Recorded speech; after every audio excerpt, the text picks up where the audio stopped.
Bilang tulong sa mga pasaherong naantala ang biyahe mula sa Zamboanga City Airport, nakipag-ugnayan ng pamahalaan sa Philippine Airlines Express upang maihatid ang mga naturang mga pasahero patungong Maynila.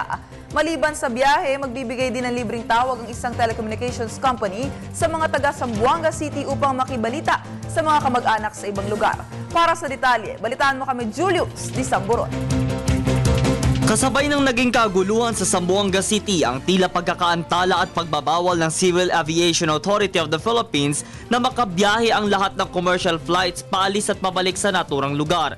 Kaya't para magbigay asiste, tutulong ang pamahalaan at ang air carrier ng PAL Express na makabiyahe pa Maynila ang mga pasaherong na stranded.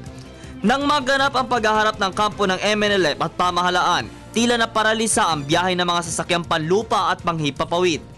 Sa pinakahuling bilang, nasa halos 3,000 pasahero ang apektado dahil sa kanselasyon ng flights. Lalampas sa 40 biyahe ng Philippine Airlines ang kabilang na nasuspinde dahil sa tensyon sa nasabing probinsya. Sa ika-13 ng Setyembre, araw ng Biyernes, magsisimulang maghatid ang C-130 planes ng militar sa Mactan International Airport sa Cebu mula Zamboanga. At sa paliparan ng Cebu, nakaabang ang isa pang sasakyang panghipapawid patungong pa Maynila. Nilinaw naman ni Interior and Local Government Secretary Mar Rojas na tatanggapin din sa paliparan ng General Santos yung mga pasaherong may tiket na may biyaheng Zamboanga, Manila at yung may biyaheng September 12 ang nakalagay ang siyang unang papapasukin. Isinasaayos din naman nila ang sistema sa mga pasaherong may biyaheng kasamang naantala nitong mga nagdaang araw.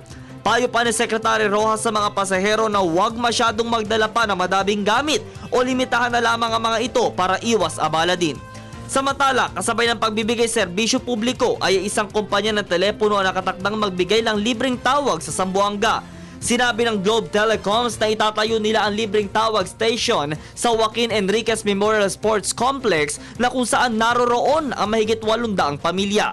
Sa pag-iikot ng PTV News, positibo naman tinanggap ng mga apektadong residente at pasahero ang serbisyo publikong ihahatid na ito. Dahil nakikita lamang sa pananapitan na mamayani pa din ang bayanihan. Para sa Telebisyon ng Bayan, ako si Julius Di Samburon.